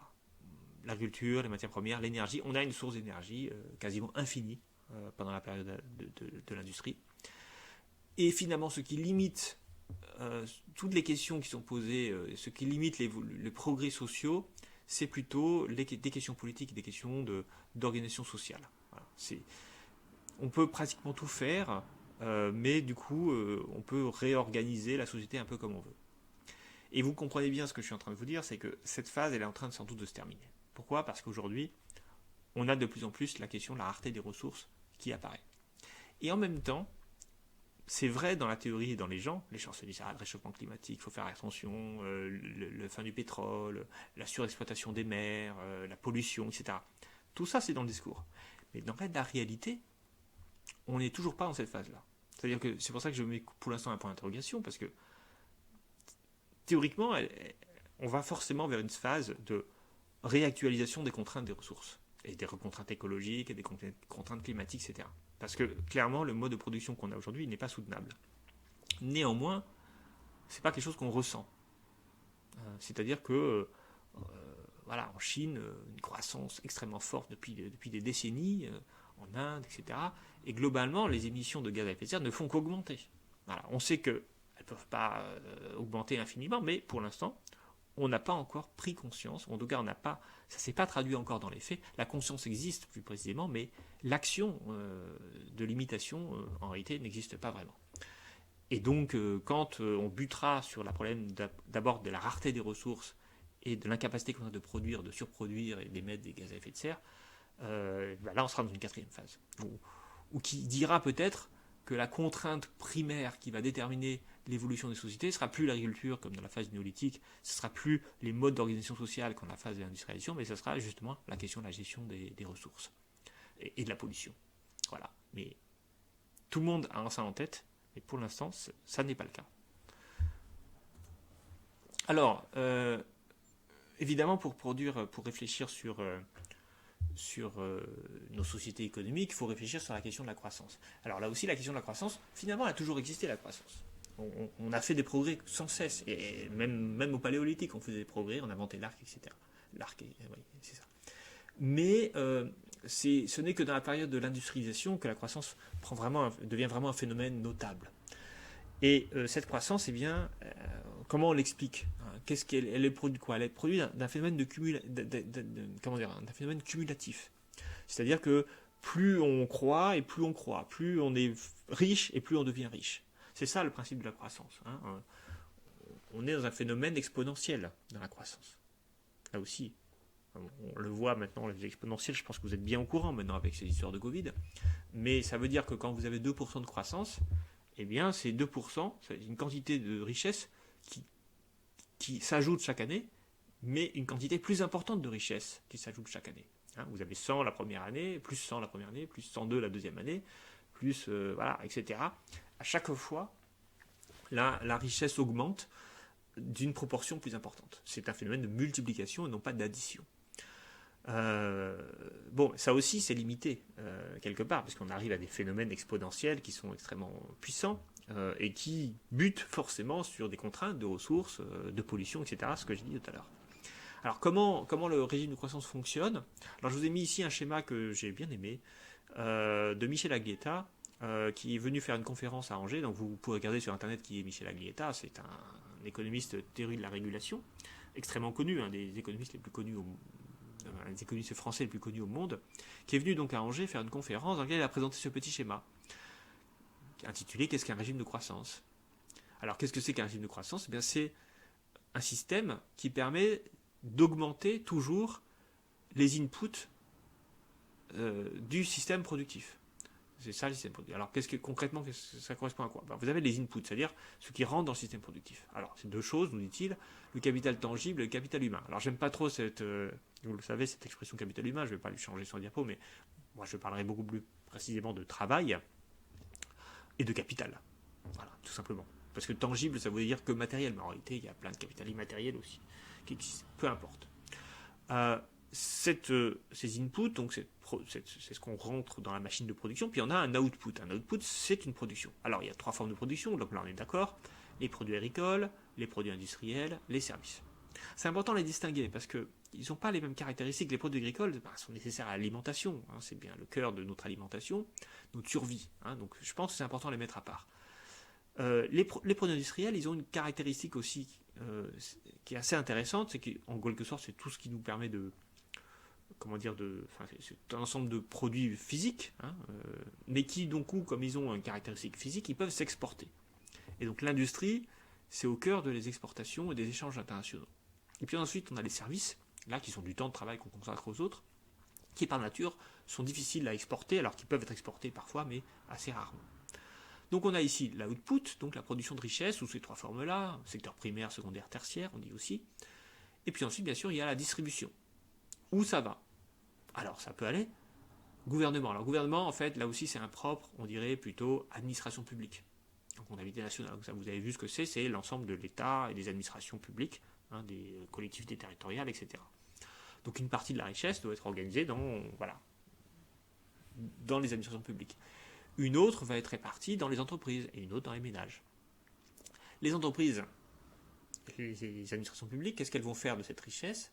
Eh bien, et les ménages, qu'est-ce qu'ils vont faire de la richesse? Ils vont la reproduire. Alors comment on reproduit? On reproduit d'une part le capital tangible, le capital à partir de l'investissement. Voilà. L'investissement, c'est l'ajout de nouveau capital. C'est les dépenses pour produire des usines, des machines, des choses comme ça. Du brevet aussi, parce qu'on a aussi les brevets dans le capital. Et puis, bien sûr, après, qu'est-ce qu'on fait des ménages? Eux, ils produisent des êtres humains, donc la reproduction humaine, qui va entraîner du capital humain, nous dit Aglietta, que je dirais plutôt du travail, une capacité de travail. Alors, ce qui est intéressant aussi dans la notion de capital humain, c'est qu'on ne reproduit pas que des êtres humains physiques, on reproduit aussi des compétences. Et ça fait partie, c'est le travail que j'essaye de faire ici avec vous. Produire des compétences, ça veut dire enseigner, ça veut dire apprendre à comprendre le monde dans lequel on vit pour pouvoir y agir correctement de manière efficace. Ça, c'est ce que vous apprenez aujourd'hui. Mais bien sûr, les compétences, c'est pas que ça, c'est pas que le théorique, c'est aussi le pratique. Vous allez voir en master, des choses beaucoup plus pratiques. Vous savez que l'université, c'est 3 ans de théorie avec la licence et puis 2 ans de pratique après, avec le master. Globalement, on fait encore un peu de théorie en master, on fait un peu de pratique en licence, mais l'idée, c'est un peu ça quand même. Donc reproduction humaine, reproduction du travail, ça veut dire 2 choses, des individus bien sûr pour travailler, mais aussi des compétences et des formations pour qu'ils puissent travailler efficacement et même utilement, parce que vous mettez quelqu'un qui n'a aucune compétence à n'importe quel poste, non seulement il ne va rien produire comme richesse, mais il peut au contraire vous en enlever, et vous désorganisez totalement votre production. Alors maintenant, qu'est-ce qu'il me reste? Il nous reste, c'est ça, 20 minutes à peu près.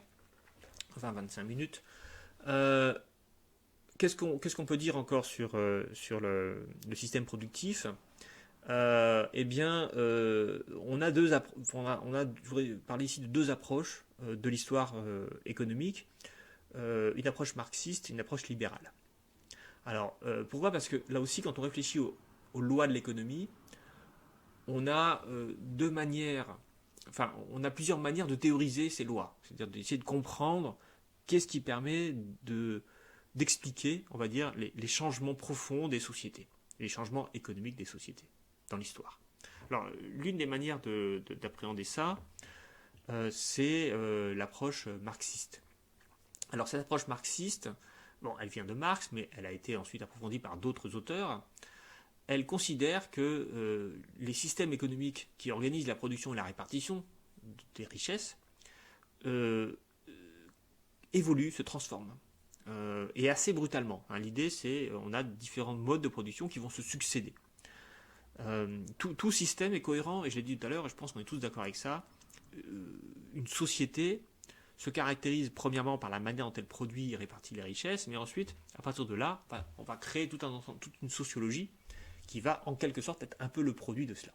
Donc en fait, les marxistes, ils partent de cette idée que les forces économiques, la manière dont l'économie fonctionne, va déterminer le reste de la société.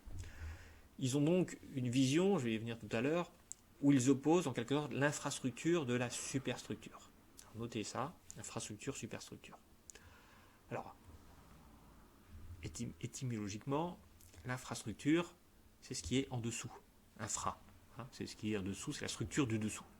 Et la superstructure, c'est ce qui est au-dessus.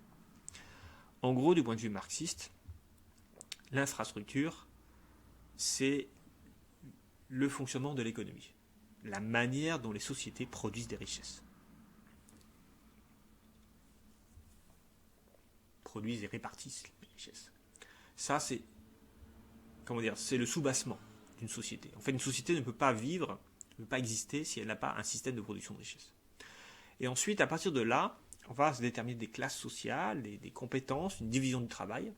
Et là, on va avoir une superstructure, c'est-à-dire un ordre juridique et institutionnel qui va permettre de faire fonctionner l'infrastructure et de la perpétuer dans le temps.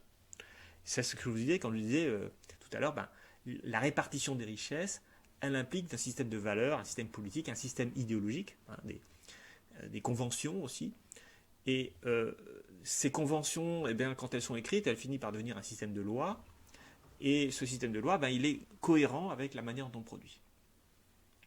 Bref, un mode de production, c'est donc une manière dont les sociétés s'organisent pour produire de la richesse. Le mode de production, c'est une manière dont les sociétés s'organisent pour produire de la richesse. Et dans ce mode de production, on va trouver une infrastructure économique et une superstructure sociologique et institutionnelle. Ok ? Donc le mode de production, c'est les deux. L'infrastructure économique et la superstructure institutionnelle et juridique.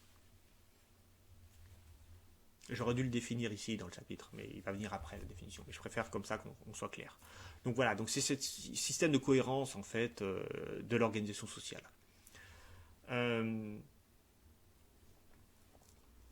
Bon alors, qu'est-ce qui fait, si on s'intéresse maintenant à l'infrastructure, comment elle est caractérisée ? Comment on produit des richesses dans les modes de production ? Bon, en fait, on va mettre en œuvre ce que Marx appelle les forces productives.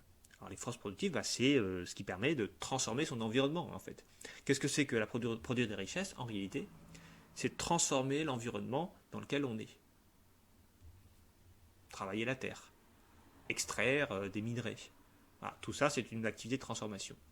En quelque sorte, produire des richesses, ça implique une relation entre la société et son environnement naturel. Bien sûr, on peut produire plus ou moins de richesses avec le même environnement. C'est ça qui est important de comprendre. C'est-à-dire que vous mettez une société paléolithique en Maine-et-Loire, sans rien autour, elle ne va pas produire beaucoup de richesses. Aujourd'hui, on est capable, dans le même territoire, de produire davantage de richesses. Qu'est-ce qui va déterminer la puissance de ces forces productives ? En gros, les forces productives, c'est comment la société produit des richesses. Bon, Marx, il dit qu'il y a trois éléments qui déterminent la nature de la force productive. La compétence, la collectivisation et la mise en œuvre. Je vais y revenir pour chacun des trois.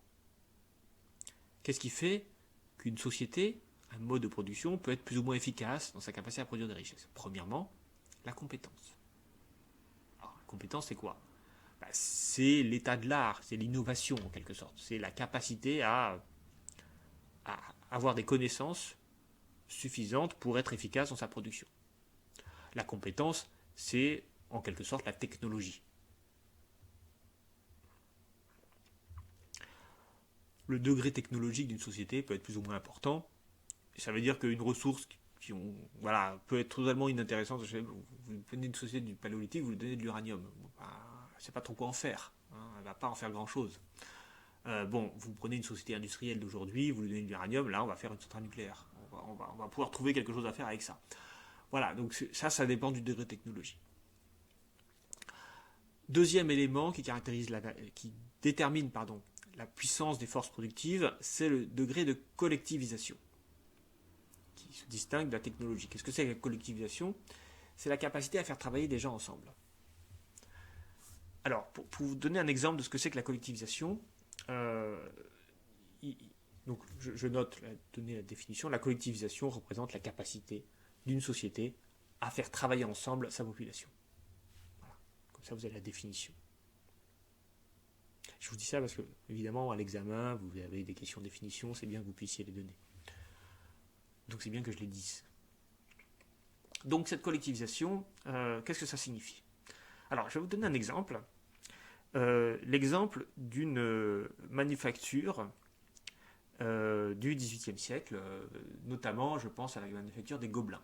Alors, qu'est-ce que c'est que la manufacture des Gobelins au XVIIIe siècle ? C'est un bâtiment dans lequel les gens, les ouvrières, très souvent des femmes,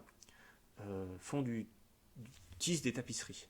D'accord ? Parce que les Gobelins fabriquent des tapisseries. Dans le cadre de la technologie du XVIIIe siècle, vous avez une ou deux ouvrières qui travaillent ensemble sur un même métier à tisser. Donc la manufacture de Gobelins, c'est quoi ? C'est des métiers à tisser dans un énorme bâtiment, avec à chaque fois une ou deux ouvrières qui sont sur le métier à tisser, qui travaillent ensemble. Vous voulez produire plus, vous rajoutez un métier à tisser et deux ouvrières. En fait, ce qui caractérise ce mode de production ici, c'est un degré de collectivisation faible. Pourquoi ? Parce que à chaque fois, vous avez une équipe de travail qui est constituée de deux personnes. Il n'y a pas beaucoup de... la division du travail est faible. La capacité à travailler ensemble est très faible. C'est pas parce que vous avez une grande manufacture avec 200 ouvrières que vous êtes plus efficace que un petit atelier avec deux ouvrières. Vous produisez 100 fois plus, mais chaque ouvrier n'est pas plus efficace. Ça veut dire que le degré de collectivisation dans la manufacture des Gobelins n'est pas très important. Pas très élevé. En revanche, vous avez un métier à tisser moderne, une énorme machine qui emploie 20 salariés, mais qui produit des masses de tissage, de tapis tissés. Et bien là, vous avez un degré de collectivisation qui est bien plus important. Parce que les 20, ils travaillent ensemble. Vous avez l'unité de production, c'est 20, c'est plus 2. Donc là, vous rajoutez un degré de complexité et un degré d'organisation bien plus important. Ce que j'essaie de vous dire, c'est que le degré de collectivisation ne représente pas le nombre de personnes qui travaillent dans une usine, mais leur capacité qu'ils ont de travailler ensemble. On pourrait penser bien sûr à l'idée de manufacture d'épingles d'Adam Smith, où il parle de division du travail, donc de complémentarité entre les individus. Donc une société est efficace lorsqu'elle parvient à organiser un degré important de collectivisation, c'est-à-dire de capacité de mutualiser le travail entre différentes personnes. Je vous ai parlé d'un métier à tisser, de manufacture de Gobelins, mais je pourrais dire exactement la même chose de la question du filage. Voilà. Le filage traditionnel, c'est un ouvrier avec un métier à filer, comment ça s'appelle, un rouet, voilà c'est ça, vous faites tourner une roue et puis vous filez des fibres naturelles. Vous êtes tout seul avec une machine très simple. Degré de collectivisation, 0. Une personne toute seule qui travaille. Évidemment, si quelqu'un lui rapporte le fil, les fibres à filer, bon, vous avez une deuxième personne peut-être, mais c'est pas un temps plein. Dans l'usine moderne de filage, vous avez une énorme machine à filer mécanique et vous avez 10 ouvriers qui travaillent ensemble, ou 15 ouvriers autour de cette machine, ou plus pour les systèmes contemporains. J'avoue que je n'ai jamais visité une usine de filage, mais à mon avis, il y a beaucoup plus d'ouvriers. C'est une machine qui va travailler 24 heures sur 24, Et là, vous avez un degré de collectivisation qui est bien plus important. La différence, ce n'est pas uniquement la technologie, c'est le fait que vous faites travailler des gens ensemble. Voilà. Alors que dans le filage traditionnel, vous faites travailler tout seul. Bien sûr, les deux sont liés. La collectivisation et la compétence sont liées, puisque les technologies déterminent aussi la capacité de faire travailler les gens ensemble. Si vous n'avez que des roués, vous n'allez pas pouvoir faire travailler les gens ensemble. Pensez que la collectivisation, c'est aussi ce qui explique, par exemple, et sans forcément que ce soit lié à une technologie, que les Égyptiens aient pu construire des pyramides. Les pyramides, ça représente un degré de collectivisation assez important, parce qu'il faut mettre en œuvre plein de métiers différents. Et là, il n'y a pas beaucoup de compétences. Voilà. C'est-à-dire qu'en gros, vous pouvez avoir 3 ouvriers, ils vous font une petite maison, et si vous voulez avoir 2000 ouvriers, avec des métiers, une organisation de travail extrêmement complexe, là, vous pouvez avoir une pyramide, enfin 2000, des milliers. Troisième élément, la mise en œuvre. Alors la mise en œuvre, là aussi, alors c'est un peu lié à la collectivisation aussi, c'est le nombre de personnes. La capacité à mettre en œuvre justement des heures de travail importantes. Alors là, c'est la quantité en fait. Voilà, la mise en œuvre, c'est la quantité. Combien, quand vous voulez par exemple, donc tout à l'heure je vous ai dit, voilà, vous êtes manufacturier de Gobelins, vous avez donc une technologie assez simple, métier à tisser, voilà. Donc ça c'est le degré de compétence. Vous avez une collectivisation très faible, parce que vous n'avez que 2 salariés qui travaillent ensemble, mais par contre, vous avez 100 métiers à tisser. Là, vous avez un degré de mise en œuvre important. Vous avez des quantités importantes de personnes qui sont rassemblées au même endroit et qui travaillent. Alors, elles ne travaillent pas collectivement, elles travaillent les unes à côté des autres. Mais vous en avez beaucoup. Voilà.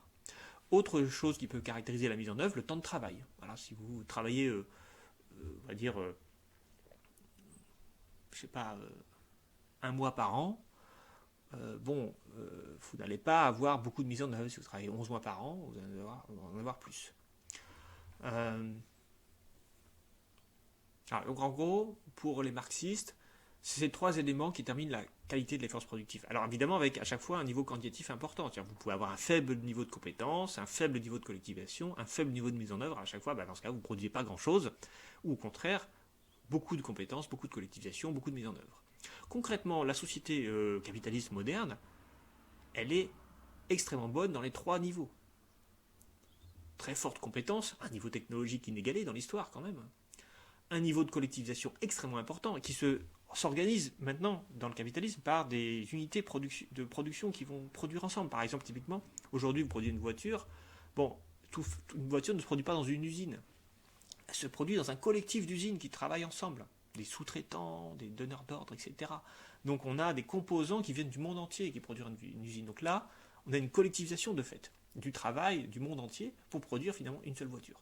Et un degré de mise en œuvre extrêmement élevé. On a des usines qui ont des dizaines de milliers de salariés, des centaines de milliers de salariés. Les usines qui produisent des smartphones en Chine, qui assemblent les smartphones, ont un degré de mise en œuvre incroyable. Donc, et de collectivisation et mise en œuvre. Et évidemment des compétences. Alors quand il s'agit juste de l'assemblage, il n'y a pas tellement de compétences, mais la compétence, elle existe, elle est intégrée dans les composants qu'on assemble.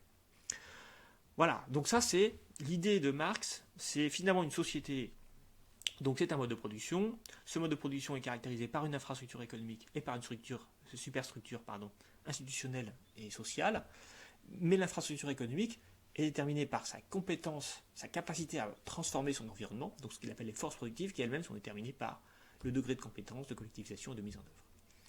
Alors tout cela organise en quelque sorte un système qui peut être différent d'une société à l'autre, un mode de production à l'autre. Alors tout à l'heure, je vous ai dit, les sociétés antiques étaient parfois esclavagistes, la société capitaliste est fondée sur le salariat, ça veut dire que là, on a des manières différentes d'organiser le travail. Ces manières différentes d'organiser le travail, elles vont déterminer, par exemple, des niveaux différents de collectivisation et de mise en œuvre. Par exemple, l'esclavage. L'esclavage, il permet d'avoir un niveau de mise en œuvre extrêmement important. Si on a des milliers d'esclaves dans une exploitation cotonnière, il permet aussi d'avoir un degré de collectivisation extrêmement important, parce qu'on oblige les esclaves à travailler ensemble. Par contre, il va être pas très bon dans le degré de compétence, parce que pour le coup, les esclaves, ils n'ont pas tellement intérêt à innover. Voilà. Donc l'idée, c'est d'organiser, de voir comment le travail se fait dans les sociétés en fonction des caractéristiques sociales et de voir comment ça se traduit dans des niveaux de compétences, de collectivisation et de mise en œuvre. Ce qui apparaît cependant, c'est que toute société et tout mode de production va engendrer des classes sociales. Ces classes sociales, là aussi, c'est un terme qu'on a défini déjà au premier semestre en cours d'introduction à l'analyse économique.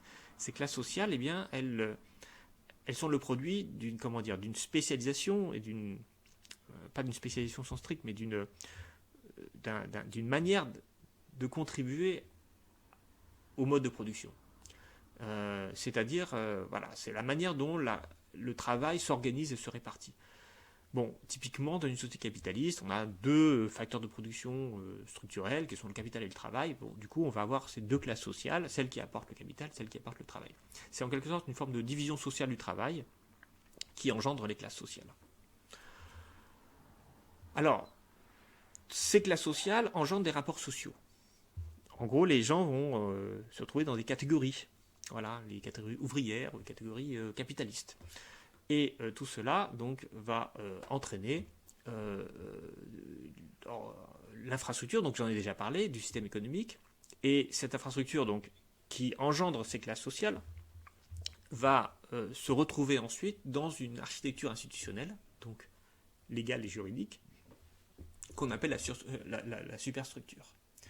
Et donc, en fait, un mode de production pour Marx, c'est justement un système cohérent qui juxtapose l'infrastructure économique desquelles émergent les classes sociales avec une superstructure institutionnelle et juridique qui va organiser les rapports sociaux.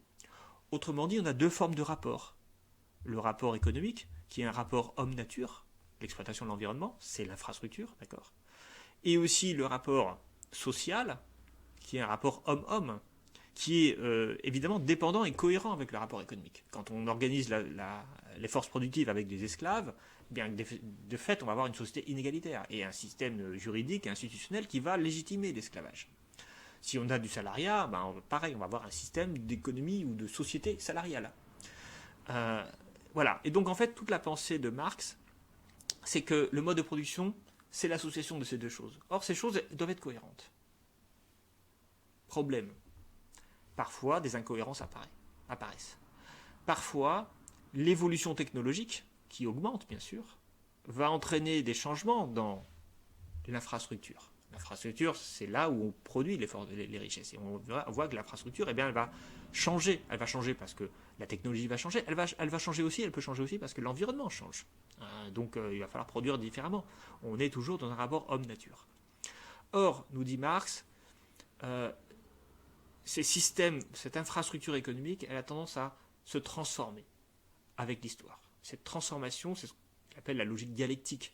C'est-à-dire qu'il y a, en quelque sorte, une transformation naturelle des rapports sociaux, homme-homme, de la technologie, et donc des manières de produire, et donc on va pouvoir faire apparaître parfois de nouvelles classes sociales. On va pouvoir faire apparaître des divergences d'intérêts ou des manières de fonctionner différemment. Bref, le soubassement de la société, qui est l'infrastructure économique, va évoluer naturellement avec l'apparition de nouvelles technologies, avec la transformation de l'environnement.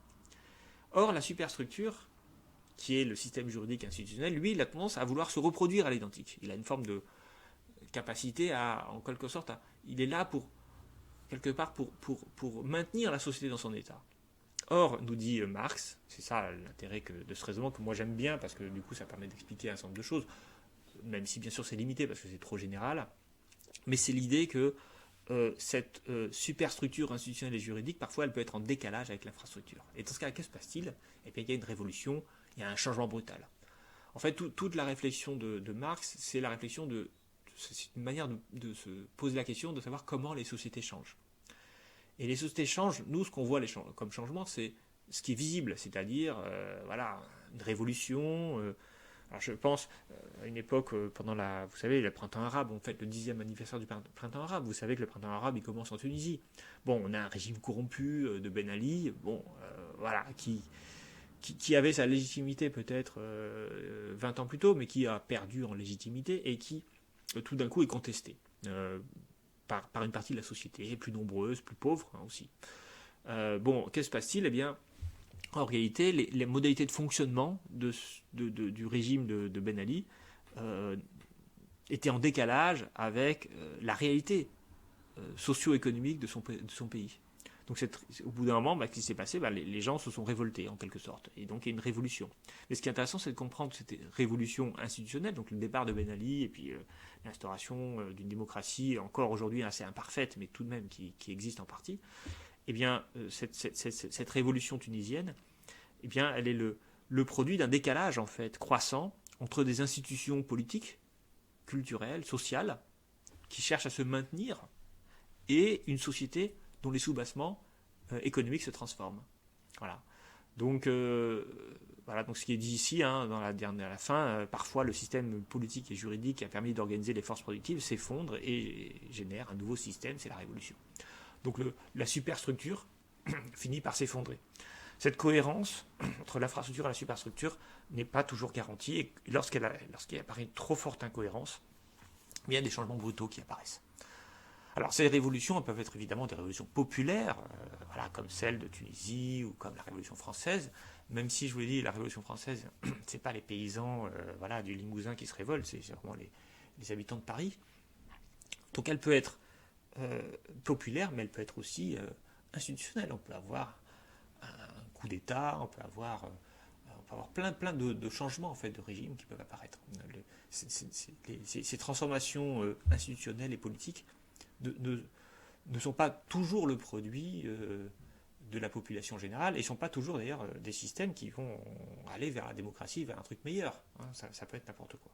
Vous pouvez pas voir des pays qui sombrent dans la dictature, et s'ils sont dans la dictature, c'est parce que la démocratie fonctionnait mal. Si la démocratie fonctionnait mal, c'est aussi parce que peut-être qu'il y avait des problèmes sous-jacents qui empêchaient ces démocraties de fonctionner correctement. Enfin bref, donc il est l'heure à peu près. Donc ce que je vais faire, c'est que je vais m'arrêter là. Vous avez comme ça largement plus de 10 minutes pour si vous avez un cours après, mais si vous n'en avez pas, c'est pas grave, je vais maintenir ce rythme-là. Si vous voulez vous intéresser, si cette analyse marxiste de l'histoire économique vous intéresse, alors je vais vous donner ici une référence, Jean-Pierre Doujon, Histoire des faits économiques et sociaux, Presse universitaire de Grenoble. Alors c'est un livre que j'ai chez moi, je voulais l'amener, puis j'ai oublié de le prendre, c'est pas grave. Alors pourquoi je vous en parle? Parce que c'est mon prof d'histoire des faits économiques quand je suis rentré à la fac, et donc j'avais lu son livre. Alors c'est un prof marxiste, clairement, trotskiste, qui était un grand tribun, qui faisait un cours absolument fantastique. Moi j'aimerais bien faire des cours aussi passionnants que lui, mais qui était quand même avec des forts biais idéologiques, mais c'était assez passionnant. Donc lui, c'était une histoire des faits économiques et sociaux, vu sous l'angle marxiste. Alors je ne ferai pas ça, mais je vous voulais donner un peu les éléments, et si vous voulez approfondir ces éléments, l'essentiel est dans ce livre, et puis dans ce livre vous trouverez les références théoriques, et vous pourrez lire ensuite des choses beaucoup plus compliquées, si encore une fois ça vous intéresse. Voilà, mais c'est pas ce qu'on va faire dans ce cours. Voilà, donc, écoutez, à la semaine prochaine, et portez-vous bien.